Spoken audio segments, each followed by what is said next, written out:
Hello fellow guitar geeks, today a fuzz pedal for true fuzz aficionados. This is the Magic Blues Powered Fuzzbox. It looks insanely cool and it sounds a bit like a wolf in sheep's clothing.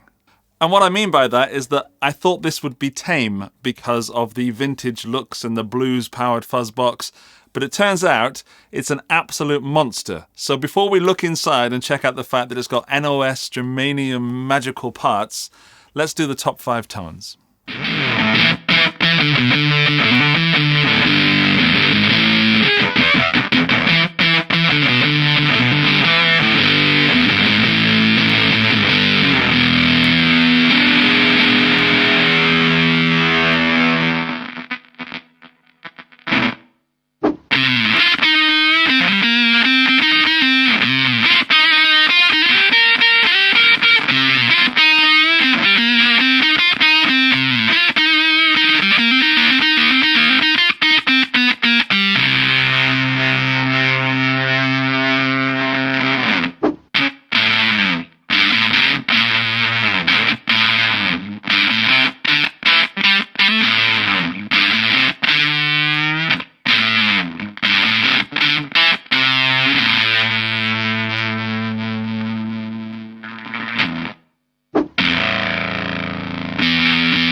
Now, due to the way that this is built in this rather cool box, I have to film it in a strange way. So I'm going to put it like this. So now you're looking at the back of the box and it's upside down so I can turn the knobs around. So we've got a level, we've got the magic knob, and we've got tone. And the one thing I have to tell you is that it is extremely sensitive. It's not a fuzz pedal that will, be forgiving and you go, okay, I like it somewhere there. It's like one of those hotel showers that is the right temperature between there and there. And that's how sensitive this fuzz is.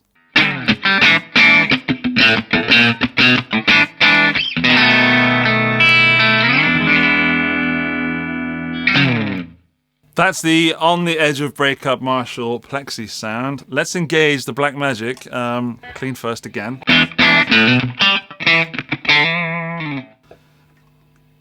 Here we go, ready.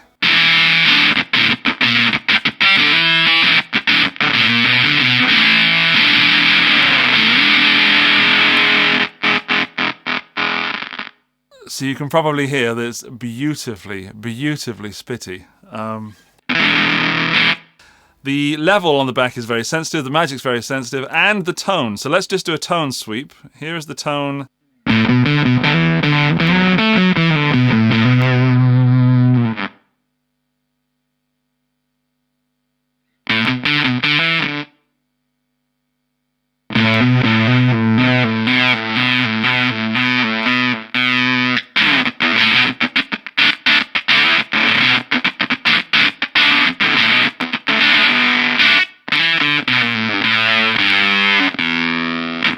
So it doesn't do chords very well on that. It's not a chord fuzz, it's a riff machine.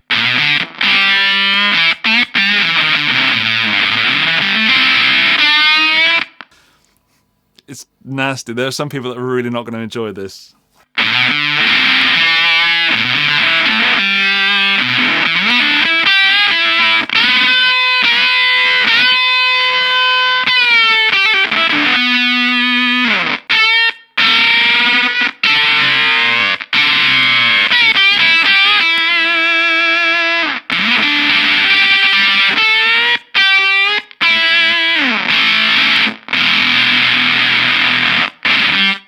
So they're all hand-built, so everyone is going to be, I guess, very slightly different, within a certain range, but hand-built and hand-chosen parts means they're going to be within a certain tolerance, but slightly different. Mine is absolutely insane. Okay, so let's put the tone somewhere warmish. Let's mess around with the magic. So, there we go. So that is that maximum magic?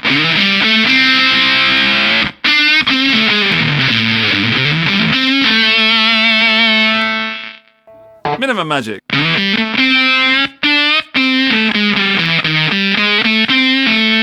But it doesn't, it's not like minimum and maximum. It's kind of like, I don't, maybe it's a bias?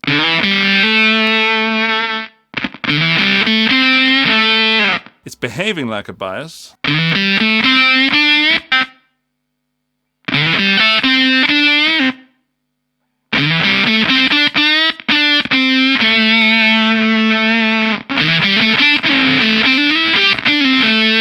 It's also more saturated the more we go that way.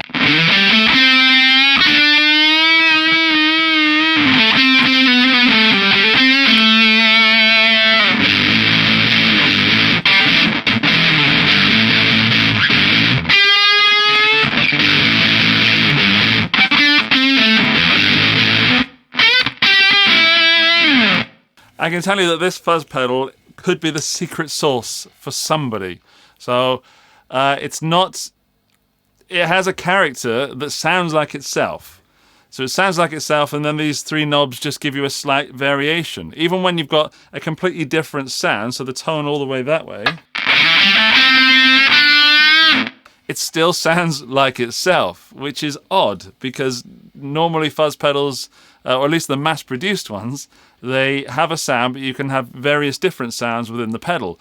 This one is not like that. It is the Black Magic, and then you can kind of coax it into different areas, but no matter what you do, it always gives you that tone.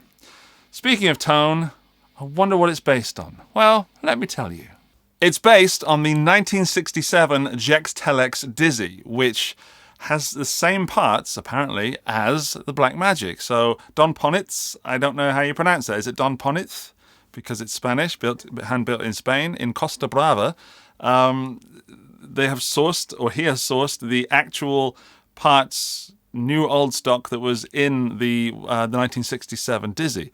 And I didn't know the Dizzy was so aggressive, because this Black Magic is super aggressive. So there's been a lot of players that have played it, and there have been various different versions over the years, the original that is. And one of the players that plays this is the, I'm pointing because it's down there, here it is Tyler Bryant and Jared James Nichols, as I mentioned. And I'm a massive fan of both of them. So I guess, you know, if you like those artists, then you should like this pedal. And hopefully some of my playing is going to evoke a little memory of that. So I will open up the pedal in a minute, as I often do with pedals, to see what's going on inside, because I imagine it's going to be beautiful. But first I want to try some sort of violin playing, because I think Brian May also used one similar to it. So let's see if I can do somewhere in the region of the Maymeister. That's not his name. Actually, it sounds like Mario. Okay, it does Super Mario Brothers. Okay, but that was supposed to be Brian May.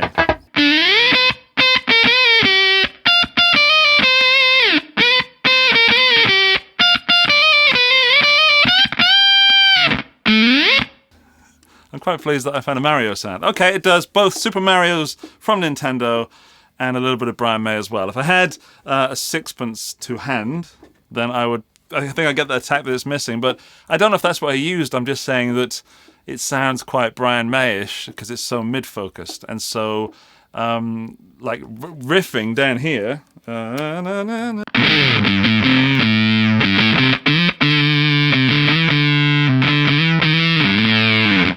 It sounds really thick and riffy, but still mid-focused. There's a lot of bass being lost, not lost, but not focused there. And then up here it sounds...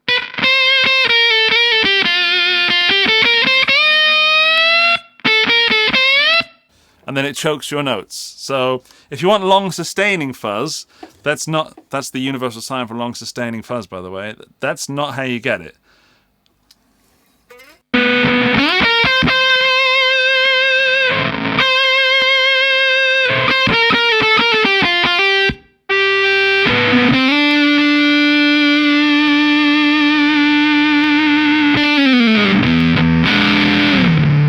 So you can get it, but it means interacting with your amp to get that to feed back, which it was kind of doing then, but I could do that all day. And I don't want to keep it too long, you know.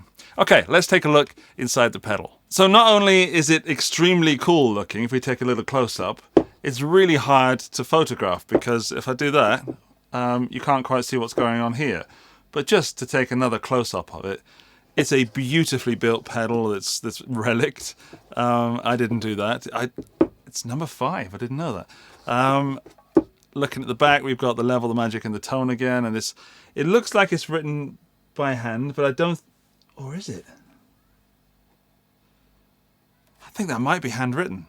I don't know. It's really, really cool. Anyway, I'm going to try and get inside this beast. So I'll speed that up so you don't have to watch me fail several times. Where would you start? I think I'd probably start with these screws here. All right, let's try that. Well, that didn't seem to achieve anything. Let's try taking the feet off. Oh, something did happen. Ah! Right. Don't take the feet off. The feet are just for the feet. There's some screws on the front as well. There are going to be some people in this, watching this, who are absolutely shouting at me right now because I'm being a fool. There are 2 screws, just, where is it? Just there. Take those off. Here's the moment of truth. What's going on inside this fuzz? Firstly, I'm going to put that foot back on just to keep you waiting just a little bit longer. There we go. And then, ow. Inside the fuzz. Are you ready? Ooh. Okay. So, just here are some transistors and the NOS parts, the NOS. It looks really, really well made. I'm not normally a fan of these plastic chassis jacks, but that looks tidy. And then everything's wired on this little circuit board, which, again, is very handmade in a good way. Look at that tidy job. It's beautiful. I wish I knew more about what was going on, if I'm honest. So, yeah, there it is. There's the parts that apparently... I mean, fuzz pedals are super, super simple circuits, apparently. I don't know how to build them myself, but I mean, that looks easy, right? But finding the parts and getting them within the right tolerances and in the right places. I mean, anyone can cook. It's just about throwing ingredients in, but surely you have to know what ingredients and where and when to put them. Same with pedals. Right, that is it. That is the Black Magic Blues Powered Fuzzbox from Don Ponit. Correct me how I'm saying that. I wasn't really sure how to make the video because I was expecting a vintage tone. Then I realized that, I mean, it's still vintage, but I did not expect such a monster. I love it. I love the look. If you want to buy it, there are links below the video in the video description. I genuinely think it has that edge, that voice, that little crispiness, that way that it saturates and then breaks apart and just kills your note. As long as you can control that and then turn your amp up to really communicate with the signal, then I think you're going to be fine. I think you're going to have a lot of fun. If you're looking for this tone-bendery kind of sound, then give this one an absolute try. An absolute try. Not just a little try, an absolute try. All right, you are coming to band practice with me, that's for sure. You, however, you've reached the end of the video, which means you're in the end of the video club. And to prove that you are a member of this prestigious elite, when you leave your comment down below, please also include the phrase, "Dizzy, my head is spinning." Because that'll let me know that you watched this part of the video and we're all in it to win it. That makes no sense, but I did get to sing and that's always fun. Thank you very much to Don Ponit for sending this out to me and for sponsoring the video. I've enjoyed yet another fuzz pedal. If you think you can fuzz, let me know in the comments. Also, videos over there, check them out, and click the thumbs up button because that helps other people. Also, click the thumbs up button because that helps people see this video. It gets it to more and more inboxes. All right, thanks for watching. Cheers. Bye-bye.